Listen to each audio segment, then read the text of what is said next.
Hello, Muslim friends in the world. The rain had just stopped when the old bell of St. Mary Consolata Church rang 3 times.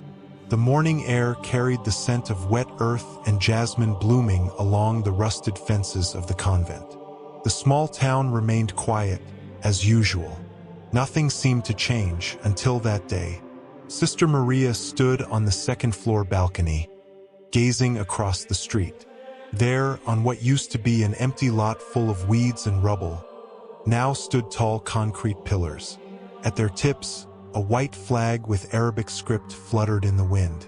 Sister Clara joined her on the balcony, holding 2 cups of tea. "It's definitely a mosque," she murmured. Sister Maria simply nodded.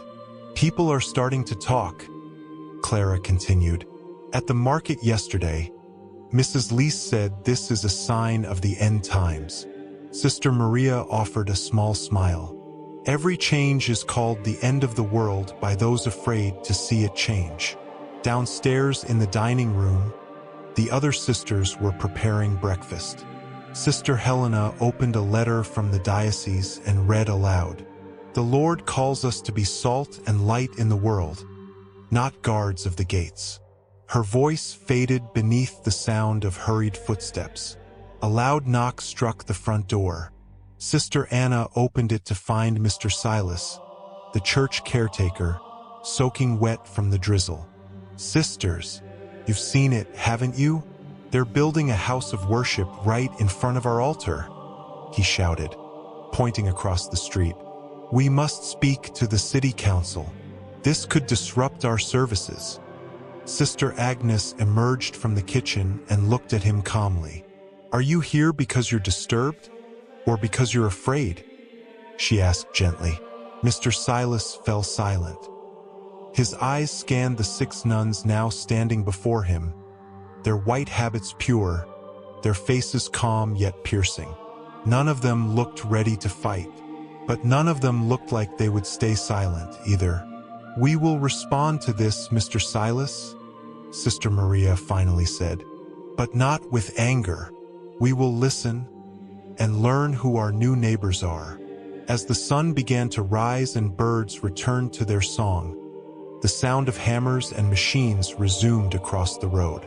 The small town, so used to the rhythm of mass and church bells, now heard a new melody, unfamiliar, but not necessarily unwelcome. And within the old convent, 6 nuns quietly prepared to meet a change that would test not only their faith, but their courage to love without boundaries. News of the mosque being built across from the church spread faster than the Sunday bell. In this once quiet town, suspicion now lingered in the air like fog before dawn. At the coffee stall, conversations shifted from the price of chili and school gossip to heated whispers about who was here first. At the marketplace, people glanced uneasily at the construction workers, eyes flickering between curiosity and caution. And inside the church, fear began to creep into the prayers. That evening, inside the convent's prayer room, 6 nuns sat in a circle, surrounded by candlelight and the faint scent of cinnamon drifting from the kitchen. Sister Lucia placed a letter on the table. It was an invitation from the town council. "They're asking us to attend an interfaith meeting next week," she said, her tone cool. "They want to discuss potential tensions between communities." Sister Helena exhaled deeply. "We haven't even met them, and already people are afraid. This isn't tension, it's prejudice." "The congregation is uneasy," Sister Anna said softly. "They keep asking why we haven't said anything." "Because the world already has too many people speaking without thinking," Sister Maria replied calmly.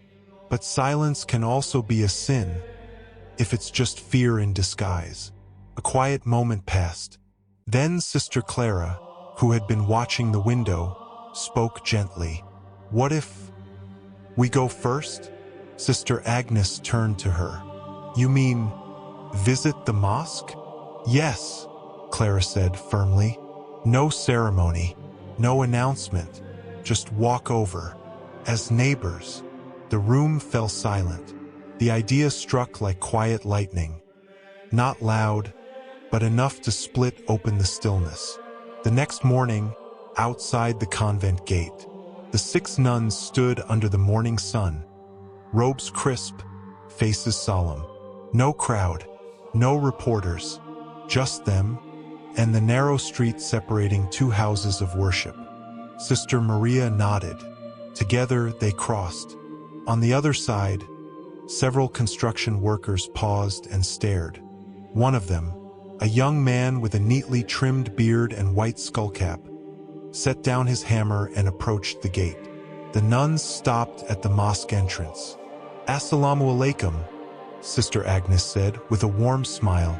The man blinked in surprise, then quickly replied, "Walaikum Muslim warahmatullah." Sister Maria stepped forward. "We live across the street.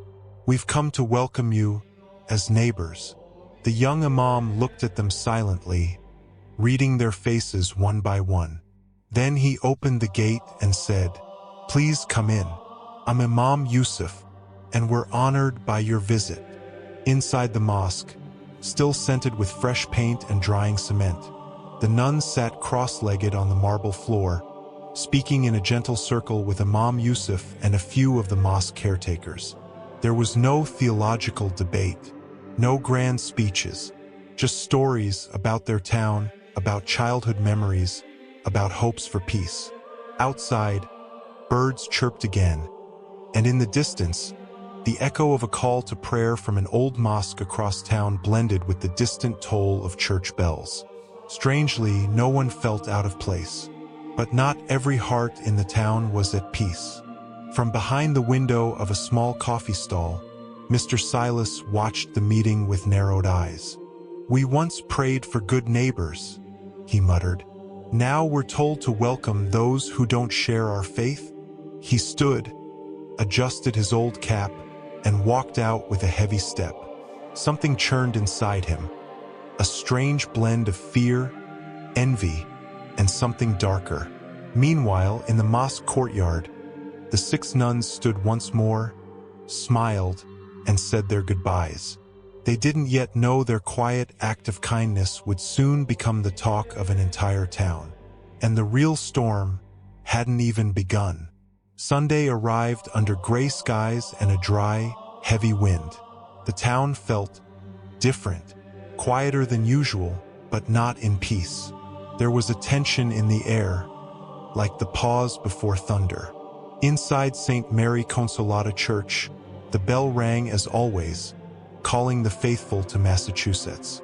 But the pews, usually full, had empty rows. Those who came did so with hesitant steps and downcast eyes. In the preparation room behind the altar, the 6 nuns gathered in silence. The air was thick, not with incense, but with expectation. Sister Maria finally spoke, her voice calm but steady.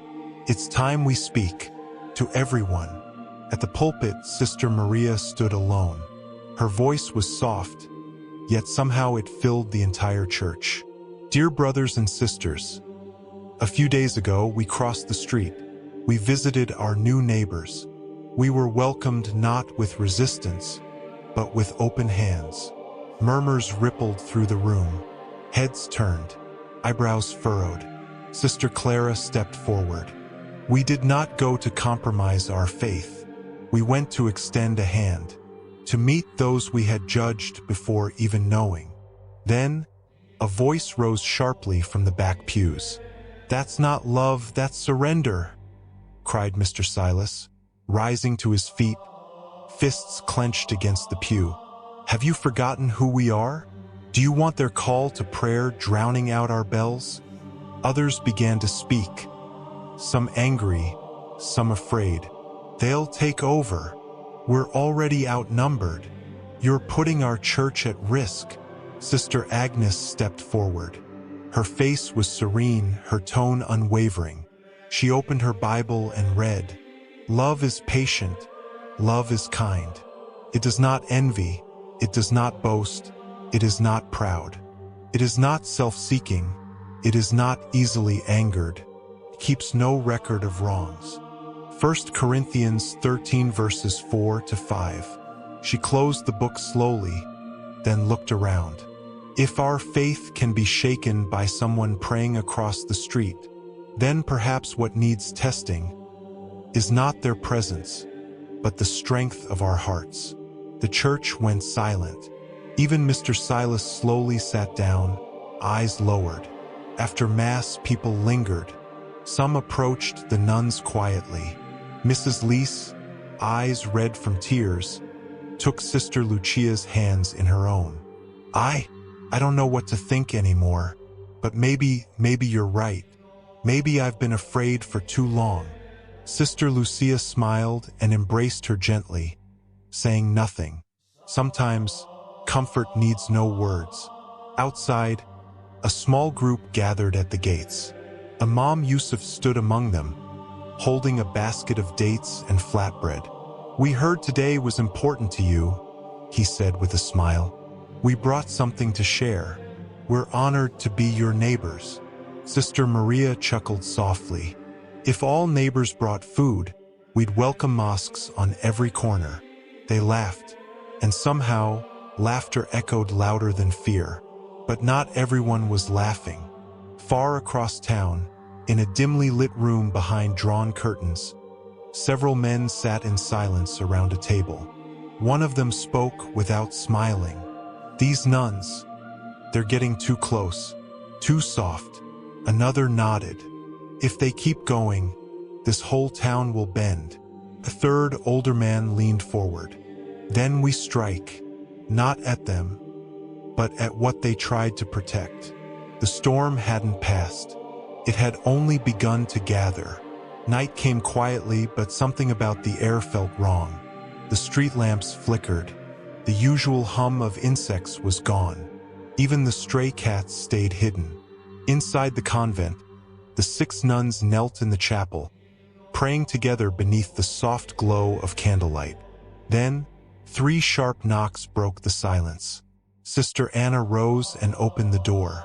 It was Anas, the son of Imam Yusuf, panting, his face pale. "Please, sisters, you have to come. Something's happened at the mosque." They arrived to a nightmare. The mosque's walls were covered in slurs and symbols, sprayed in red paint. The front windows were shattered, glass scattered across the prayer rugs. And at the mosque's doorstep, a soaked, torn Quran lay in the mud. A crowd gathered, angry, grieving, confused. Imam Yusuf stood still, lips pressed tight, fists clenched at his side. "This wasn't just vandalism," someone whispered. "This was a message." Anger rippled through the crowd. Tension thickened like storm clouds.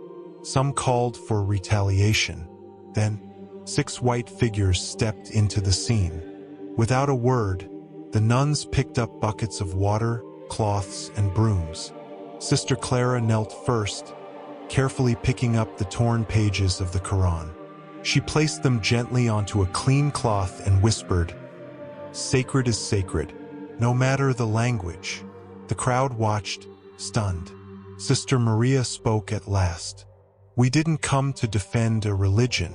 We came to defend a sacred space, because hatred doesn't knock on doors asking what you believe. It burns everything in its path." One by one, members of the mosque joined them. A broom was passed. A wall was scrubbed. Hands that had never touched now worked side by side. And in the stillness of that strange, sorrowful night, a peace deeper than words began to grow. The next day, the town woke to headlines. 6 nuns clean mosque after hate attack. Photos went viral. Sister Agnes wiping red paint off a marble wall. Sister Lucia holding a small child while others cleaned. The mayor visited. News crews arrived. Donations poured in. But so did the hate. An envelope arrived at the convent. Inside, a single note. "Traitors of the cross." There were phone calls in the night. Scratched tires. Eyes that followed them in the street. Still, the nuns kept walking to the mosque. They brought bread. They helped rebuild. and they never stopped smiling. 1 week later, something extraordinary happened. The church was full for Sunday, Massachusetts, but not just with Christians. In the back pews sat Muslims from the mosque, heads respectfully bowed. Imam Yusuf was beside Mr. Silas, the same man who once warned the town against them. Sister Maria took the pulpit without a script. We have walked through fear. We have seen what hatred can do, but we have also seen hands reaching out when no one asked them to. That, my brothers and sisters, is the miracle of love. A small child in the front row stood up and said loudly, "I want the church and the mosque to stay friends forever." Everyone laughed, and in that laughter something healed. Today, tourists visit the little town just to see the two buildings, the old stone church and the shining white mosque, facing each other, sharing a narrow road now named Peace Lane. On one side, the bell still rings. On the other, the call to prayer still rises. And every morning, 6 women in white habits walk between them, carrying flowers, not flags, offering tea, not debates, and proving, day after day, that faith without fear is the most powerful thing of all.